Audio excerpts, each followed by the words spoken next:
welcome back to Shat on TV True Detective, the unofficial podcast companion piece of the hit HBO series True Detective. I'm your host, Gene Lyons, alongside of my two co-hosts, Big D, Dick Ebert. Good evening. And the King B. You pay your money and you play your part. And this is our The Watch episode, where we look back on the best tweets and emails from listeners this week and react to them. This week's episode was entitled The Big Never. This is episode 3. And our first email is an actually from listener Gino. Actually, for the love of all that's holy, tell Big D how to pronounce the damn word documentary. Fuck. So he wants to point out it's documentary and not documentary. So can you say it for us, Big D? What's the word? Documentary. Yeah. Where does milk come from? Listen, okay. Yes, I have issues. I'm dyslexic. I'm not using it as an excuse, but I have a lot of text in front of me, multiple screens. I struggle sometimes. Please bear with me. I'm doing my best here. I like the way you pronounce stuff. I think it's charming. I see you chuckling at me and making fun of me. I feel bad enough. Yeah, I like it. So I'm actually it's like a little mental tickle. Right. It is. I'm sorry. The next The Watch letter comes from listener Tom Finn in Chicago. He says, guys, I'm loving True Detective 3 so far, and your podcast is a great aperitif to the show. One annoying thing from this week's episode was when Wayne found the dice in the woods. He was very careful to pick them up with a hanky. However, 30 seconds later, when he saw the bag, he just pulled it out with his hands. This despite the fact that the chances of getting a good, clean fingerprint would be higher from a bag under a sheltered rock versus dice out in the open. Just a small complaint for a great show so far. Also, I think the time jumps work well, which is hard to pull off without creating confusion and annoyance in the audience. Best, Tom Finn in Chicago, Illinois. How you like your time jumps now, Tom? Well, I just hope that we didn't see him actually pull out the individual toys, that he kind of looked in the bag. But we didn't even touch upon the fact that the toys in there don't seem to have been toys that Tom, the father, who was designated as toy purchaser, they seem to be new toys. I think it was a Fisher-Price doctor's kit. There was Han Solo and Princess Leia. There was a pinball machine. So these are either not the children's toys or someone else is buying these kids' toys, which is never a good sign. Am I weird for seeing the groom and bride symbolism in the Han and Leia, and then the weird playing doctor implication from the doctor set? No, I think that's spot on. And we saw some more of those Cornhusk dolls, too. Our next email comes from Ashley from the Dana Buckler Show. Ashley writes, Amelia and Wayne have a conversation about the last line of the poem we talked about last week. As a refresher, the poem talks about not being able to name time or call it by its name. When asked by Wayne what this means, Amelia says, you separate yourself from something when you name it, and we can't be separated from time. Now, sure, this sounds good, it's true, etc., but I think this is the obvious reading of the poem's intent. Instead, I find Wayne's response so much more interesting and most likely more relevant to the show. He says he thought the poem was talking about time in the same way that the Hebrews talked about God, or more specifically, that they weren't allowed to say the name of God out loud. Man was not considered to be worthy to call his name, as they were not in the same plane as him, the same level of holiness. Instead, whenever Jews see the word Yahweh, their name for God, they replace it when reading out loud with another name that basically translates to Lord. So the idea here is that the name can't be named, for if it is named, the sin, or the fact that we have sin, presents itself and makes us unworthy to say the name in the first place, or reinforces the concept, if you will. How can that apply to time? Well, if we take Wayne's analysis to heart, we can hypothesize that we are not allowed to say time because of the sins we collect over a lifetime would become apparent in our recognition of time as a concept and our lifetime specifically. Thus, we don't say time, but we call it something else, something Wayne in the show has talked about at length so far: memory. What is a better word to call time by than what defines that time for us, the memories we make along the way? And contained within those memories are lots of good, but for the purpose of this show are also the sins collected and regretted. And again, that comes from Ashley. Her email is actually much longer than that. We've truncated it for the program. So if you want to read the whole thing, go to shatontv.com and you can read it in its entirety and reply right there. What a great first date. Hey, let's go walk through this field and look for kid parts.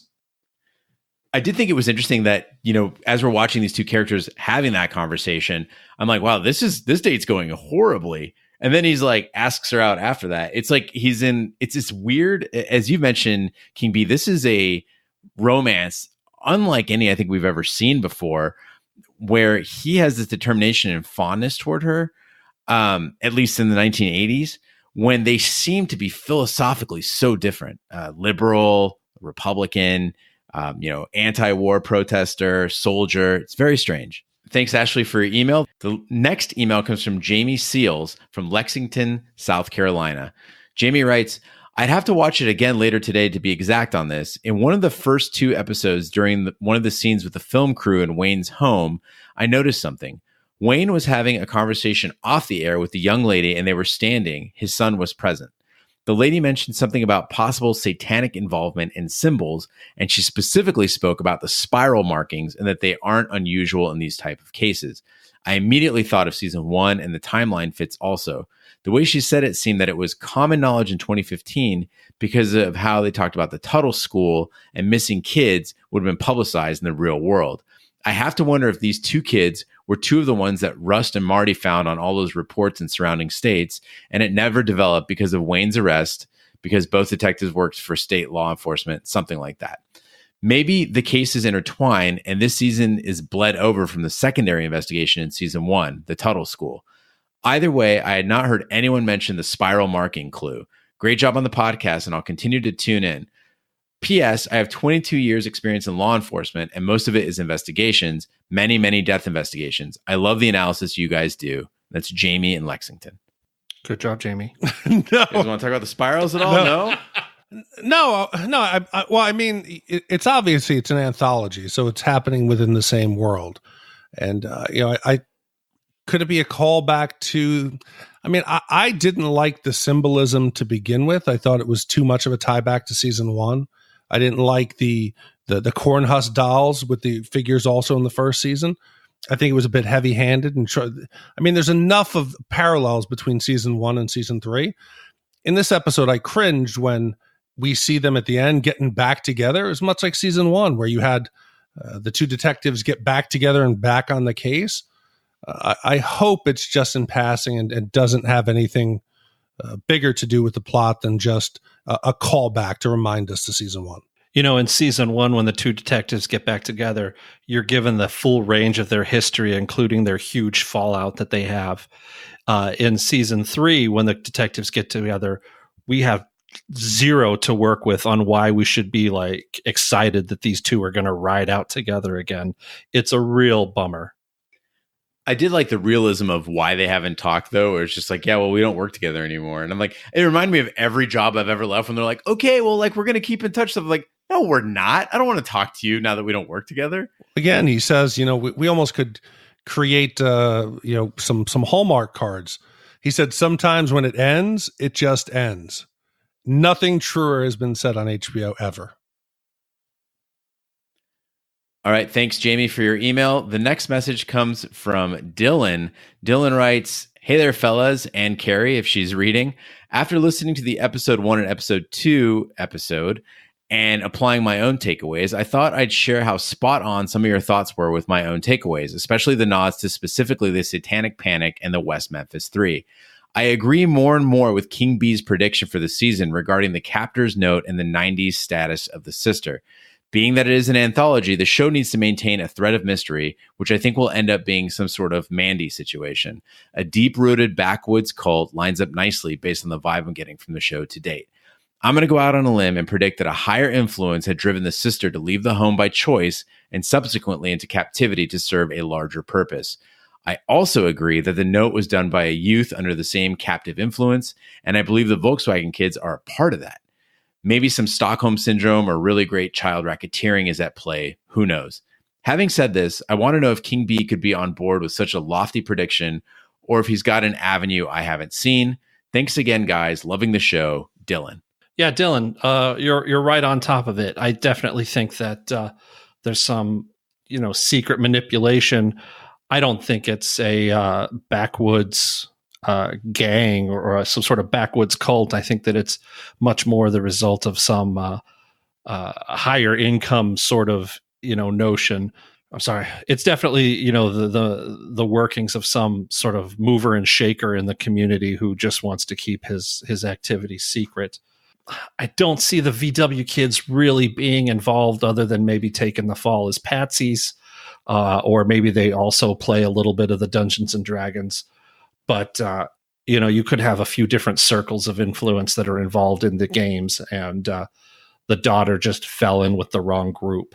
So, yeah, you and me are clearly the smartest people watching this show. No, I'm gonna tell you, I think you're wrong. I think sometimes the easiest answer is the right answer. There's nothing nefarious going on. It could be an accident that the kids are trying to cover up, and that Julie isn't kidnapped and held hostage in the future, that she was just placed somewhere for her own safety. And who could offer her that life but somebody in a modern brown upscale sedan? And she's choosing to stay away from that old life, that this was a way out. So it doesn't, that would explain why Roland and Hayes have done something to cover up the true facts of the case, that it was done for a good cause. I think it's something as simple as that. There's no bigger, higher power at play here. All right. Thanks for your email, Dillon, you son of a bitch. Next up, we have Megan, who writes, "Hello, I'm looking forward to watching this season along with you guys. There is something that jumped out at me that I haven't heard anyone address just yet. The camera shot of the newspaper with a headline about a Franklin scandal. The TV woman, Elisa, also references the Franklin scandal when she's introducing Wayne to the idea of online communities that discuss and investigate crimes. The Franklin scandal is an entirely different rabbit hole all by itself, but I do think it might well be a clue. It involves a missing boy, the satanic panic, ritualized torture, and men in power doing very bad things. As my husband is very tired of me saying all the time, it always comes down to a child sex ring. Best regards, Megan." And so what Megan's referring to with the Franklin scandal is, if you're not familiar, in 1988, this is a real world thing. In 1988, authorities looked into allegations that prominent citizens of Nebraska, as well as high-level U.S. politicians, were involved in a child prostitution ring. And so they law enforcement interviewed alleged abuse victims, and those victims claimed that children in foster care were flown to the East Coast of the United States to be sexually abused at what they called, quote unquote, bad parties. These claims primarily centered on a character called Lawrence E. King Jr., who ran the now defunct Franklin Community Federal Credit Union in Omaha, Nebraska. And they alleged that the ring was a cult of devil worshippers involved in mutilation, sacrifice, and cannibalism of numerous children. So a ton of conspiracy theories spun out of this, saying that the abuse was part of a widespread series of crimes, including devil worship and CIA arms dealing. So officials looked into this. And it went before a grand jury who determined that there was nothing more than an elaborate hoax. So it never went anywhere. But that's alluded to in episodes 1 and 2 of season 3 of True Detective. I'm just curious that her husband said it always comes down to child sex rings. Is that always the default answer? Pizzagate. Yeah. All right. Next up, we have one from Brian Fedorchik, who writes, "Gentleman and lady, you don't comment on the music in the show. The Handsome Family's Far From Anywhere for the opening of season 1.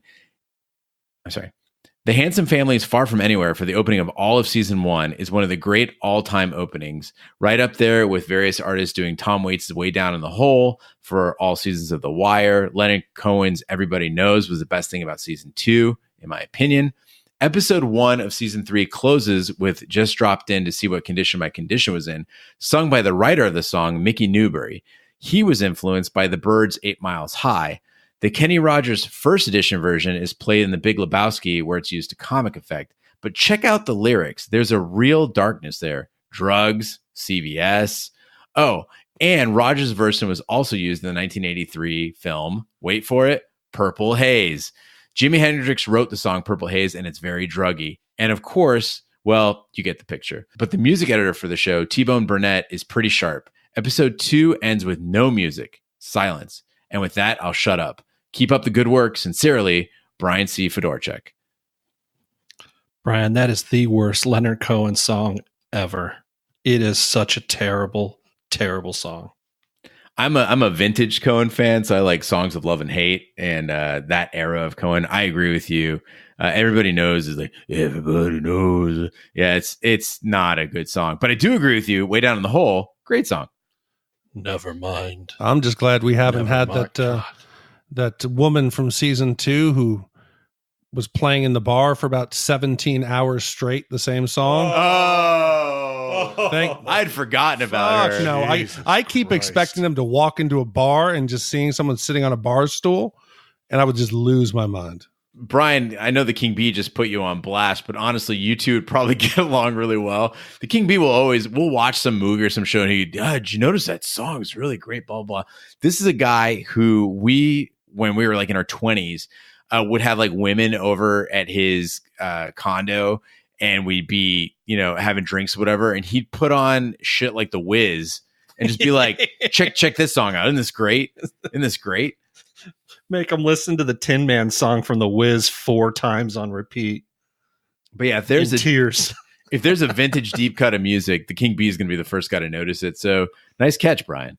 Okay, and last but not least, we have an email from Kenny Dukeman, who writes in, this isn't about the tragedy, meaning the crime. It's about different characters reacting to a tragedy. How some can move on like it never happened and even gain promotions from it. How some people like the father, Purcell, can use the tragedy to better his life and gain spirituality from it. How some people like his wife can write about and pursue it more, almost as if it's an exciting game for her. And lastly, how Detective Hayes gets angry, frustrated, and bitter, in my opinion, rightfully so to a degree, and is haunted by past failures and decisions. Some clearly may not have even been in his control, and he fails to move forward, remaining stuck in timelines 1 and 2. No matter what physically happens, whether he has Alzheimer's or not, he remains stuck in and haunted by his past. Yes, the mystery of what and who did it will be intriguing, but to this point for me, it's the meshing of characters and seeing how different circumstances are playing roles in how they develop that make this show on par or better than season 1. It's what will be the driving point to the show. I'm excited to see more as I connect so well with Detective Hayes, and I find him unlike any character I've seen before. Much like Deadwood and a growing society full of different characters with so many vast evolutions and outcomes, True Detective Season 3 will hopefully be good for me regardless of the resolution or what the fuck moments you didn't see coming. Though admittedly, Episode 3 had a couple what the fuck moments that had me on the edge of my seat. Your friend and avid listener, Kenny Dukeman, Shatter, formerly known as Kenny P. Yeah, I totally agree. We watched the show not to have the mystery solved. If that was the case, we would be watching, what's Law and Order, where we could get a case tied up and dung. Yeah, exactly. We could get a case, the mystery, then the court case, that everything tied up nicely in 45 minutes. Here, in the end, it's not who killed Will or how did Will die and who has Julie. It's what the fuck happened to poor Hayes. How did he change so much? What caused the family to deteriorate? Because in the end, that's what we care about. We're invested in the characters of the two detectives, of their family. And in the end, does it really matter? That's only the backdrop for what caused the change in them. And that's what I think makes the show so interesting. I'm just hooked by the wife character, Amelia. I got a real serious thing for her, and every time she's on screen, my heart beats a little faster. Am I the only one who thinks there's something behind her? That she is darker than she's leading on? I'd like to get behind her. She is not this innocent school teacher. You question that first date walking through the field. She does get an excitement out of it. We know she likes to go to hotels and assume new identities and meet what we assume is new men. There's a dark side to her that I hope she's not tied into this case somehow, but there's a dark side she's definitely hiding from us right now. I mean, look, I pointed it out on the last podcast that she sees one of the VW gang like roughing a kid up in the schoolyard and doesn't do anything about it. She just turns around and goes and starts talking to kids about whether they've seen the dolls. That is, I can't think of a single teacher in all of my years in school that ever would look at a kid roughing up another kid in the playground and just walk away from it. And you also notice that she's the only one who can get these kids to talk. Maybe it's not that they feel comfortable around her, but that she's putting these kids up to give these answers. She's almost standing in the back of the room watching them talk to the detectives and looking at what they're saying and coaxing them along subtly. There's some involvement that she has in this. I feel it, and it's got me worried for in the goal of having the end result of trying to have some big twist. I hope it's not something as forced as that. Gene and I had discussed that and both kind of looked at each other and go, yeah, it's not going to be that. There's just no way. But I'd like to see a little bit more depth in where this goes with her sort of giddy interest in this crime. And this just rang in my head. We see her later use her sexuality to get information out of those cops on whether on the fingerprints, where were they? Were they behind the pharmacy? What better way, if you're involved in the kidnapping or the murder or something, the cover up, than to get into the good graces of Hayes and start a relationship with him to find out what the police know? We've seen it's part of her MO later on to get information. Maybe she was with him the entire time and started out just as a way to gather information and steer the investigation. Maybe there is a big psychological issue and she feels the need to insert herself into cases, and her association with Hayes is why he's no longer a detective. I think you cracked the code, Kenny. All right, I guess that's it. We've solved the case. It's the end of the season. Yeah, everybody join us. Game of Thrones. Nice. We'll see you. See you guys in season 4. All right, that wraps it up for The Watch. Thank you, everyone, for writing in. Again, if you'd like to write in your thoughts, hosts at shatontv.com. Go ahead and shoot us an email. Let us know what you think of the show, of our coverage. Sure, why not? Let's have theories as well. We still haven't seen anything that's truly tinfoil, but I'm sure those days are coming. And also, I'm positive that episode 4 is going to have a lot to chew on. So make sure to get your thoughts in before we get a barrage of emails about that one. All right, that concludes this week's episode of Shat on TV True Detective. Be sure to follow us on social media and share with a friend. We're on Twitter, Snapchat, and Instagram at Shat on TV. On Facebook, you can search for Shat on TV podcasts. The website is shatontv.com. Our email address, as we mentioned, is host@shatontv.com. And we're everywhere fine podcasts can be found, including iTunes, Google Play, Stitcher, Pandora, Spotify, and YouTube.